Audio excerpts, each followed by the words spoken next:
Ndugu zangu wa Tanzania, fikiria uko mahakamani, umezuiliwa na hata chakula unanyimwa. Leo Watanzania wengi walishangazwa kusikia taarifa kwamba Tundu Lissu alinyimwa chakula mahakamani. Swali kubwa ni, hii inamaanisha nini kwa haki za binadamu Tanzania? Na kwa nini wananchi wanaonekana kunyamaza? Je, haki za msingi zinapaswa kunyimwa mtu akiwa chini ya ulinzi wa dola? Chakula si hisani, ni haki. Kwa lugha rahisi, chakula si zawadi. Chakula si fadhila. Chakula ni haki ya msingi ya binadamu. Mtu akiwa mahabusu bado ni binadamu, bado ana haki, bado hajahukumiwa.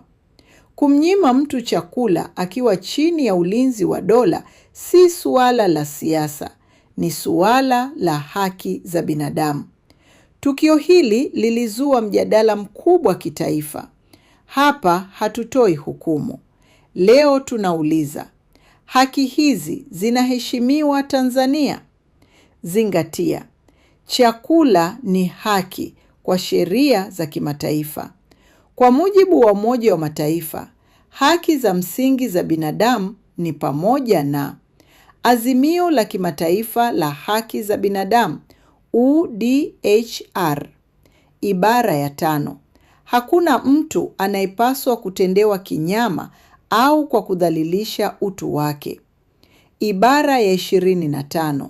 Kila mtu ana haki ya maisha yenye heshima ikiwemo chakula. Mkataba wa Kimataifa wa Haki za Kiraia na Kisiasa, ICCPR. Ibara ya 10. Watu wote waliokamatwa wanapaswa kutendewa kwa utu na heshima. Kumnyima mahabusu chakula ni ukiukwaji wa misingi hii. Sheria za Tanzania zinasema nini? Hata bila mikataba ya kimataifa, Katiba ya Jamhuri ya Muungano wa Tanzania, ibara ya 13(6)d. Kila mtu ana haki ya kusikilizwa kwa haki. Ibara ya 12. Haki ya utu wa kila binadamu.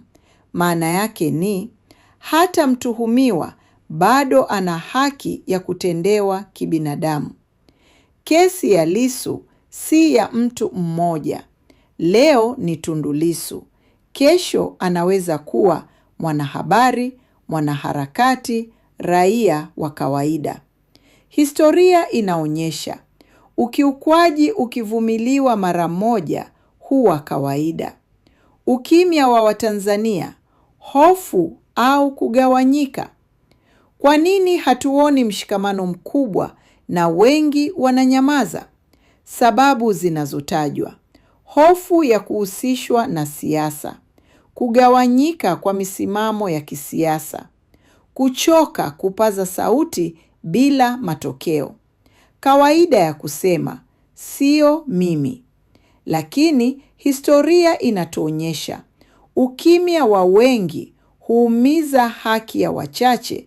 Kesho unaweza kukosa sauti. Kumbuka, haki za binadamu hazichagui chama, hazichagui mtu. Leo ukikaa kimya, waweza kuwa wewe. Ewe mwananchi, paza sauti kwa ajili ya kukomboa taifa lako.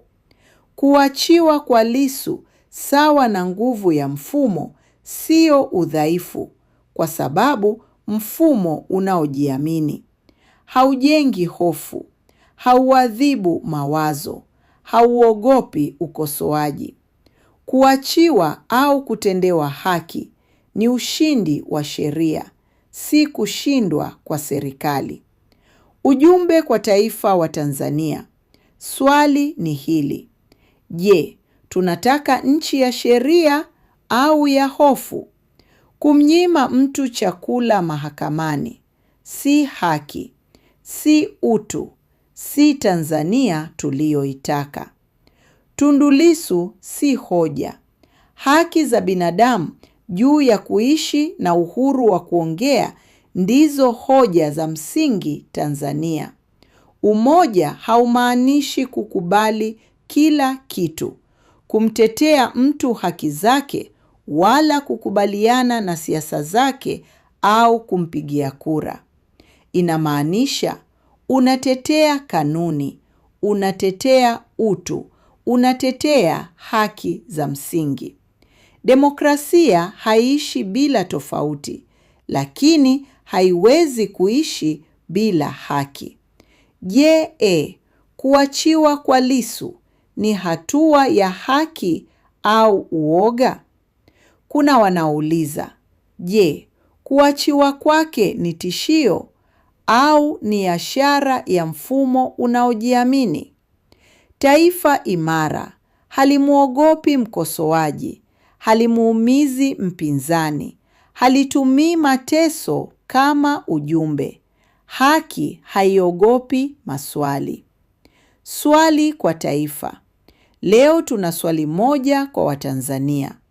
Tunasimama kwa haki au kwa upande au hofu? Kumnyima mtu chakula mahakamani si ushindi wa kisiasa, ni kushindwa kwa maadili. Haki ndiyo hoja. Unaonaje?